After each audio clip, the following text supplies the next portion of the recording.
श्रील प्रभुपाद यांचा जन्म 1 सप्टेंबर 1996 रोजी कलकत्ता येथे झाला. त्यांचे बालपण खूपच छान होते व त्यांची बुद्धी ही खूपच कुशाग्र होती. वयाच्या 6व्याच वर्षी त्यांच्या वडिलांनी त्यांच्यासाठी एका मृदंग वादकाची नियुक्ती केली. त्यांच्या आईचे नाव रजनी व त्यांच्या वडिलांचे नाव गौर मोहन व श्रील प्रभुपाद यांचे नाव अभय चरण असे होते. श्रील प्रभुपादांनी इस्कॉनची स्थापना 13 एप्रिल 1966 रोजी न्यूयॉर्क येथे केली. आता न्यूयॉर्क येथे का केली तर मी तुम्हाला एक उदाहरण देते. आपल्याजवळ जर कोणी भारतात बनलेली गोष्ट जर आपल्याजवळ आणली तर आपल्याला ती काही खास नाही वाटणार. पण जर आपल्या समोर कोणती विदेशातील बनवून वस्तू आली तर आपले त्याच्या प्रतीचे आकर्षण हे वाढते.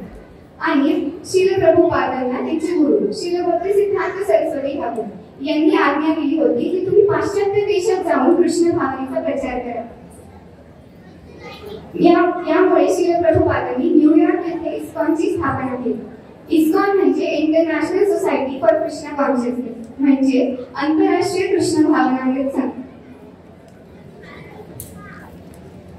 इस्कॉन ही संस्था अनेक कार्यांमध्ये कार्यरत आहे, जसे की गोशाळा, गुरुकुल चालवणे, आध्यात्मिक मार्गदर्शन करणे, ग्रंथ वितरण इत्यादी. इस्कॉन मध्ये कोणत्याही जाती धर्माचा भेद पाहिला जात नाही. एकदा विमानाने प्रवास करताना श्रील प्रभुपादांना एका व्यक्तीने प्रश्न विचारला की स्वामीजी, तुम्ही तर सध्याचे आहात, मग तुम्ही विमानाने प्रवास कसे करता? तेव्हा श्रील प्रभुपादांनी उत्तर दिले की ज्या जलद गतीने हे भौतिक जगत नरकाच्या दिशेने चालले आहे, मला तर विमानाची ही गती हळू वाटते. आता वाटते रॉकेट वापरावे लागणार. इस्कॉन मध्ये भगवद्गीता जशी आहे तशी व श्रीमद भागवत यांवर मार्गदर्शन केले जाते आणि या ग्रंथांचे वितरणही केले जाते. या ग्रंथांमुळे अनेकांच्या जीवनात आमूलाग्र बदलही घडून आला आहे.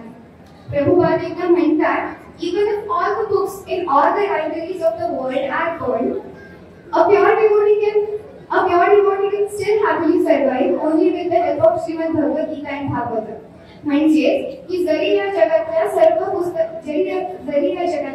पुस्तके जळून गेली तरी एखादा मनुष्य श्रीमद भगवद गीता व भागवत यांच्या साहाय्याने सुखी जीवन जगू शकतो.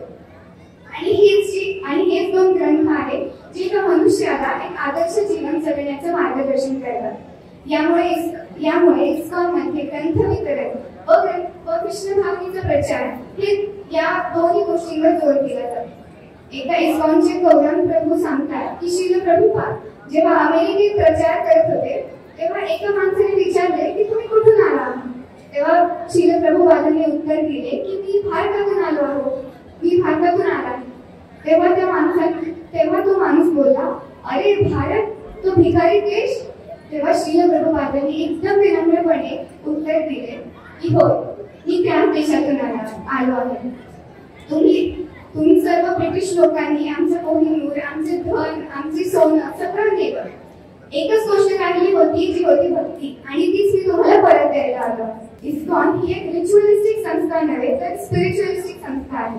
श्रीमद आणि इस्कॉन मध्ये आमचा मुख्य उद्देश हाच आहे की श्रीमद भागवताचे ज्ञान व श्रीमद भगवद्गीतेचे ज्ञान हे प्रत्येक सामान्य मनुष्यापर्यंत पोहोचवावे. हरे कृष्णा कृष्णा कृष्णा कृष्णा हरे हरे, हरे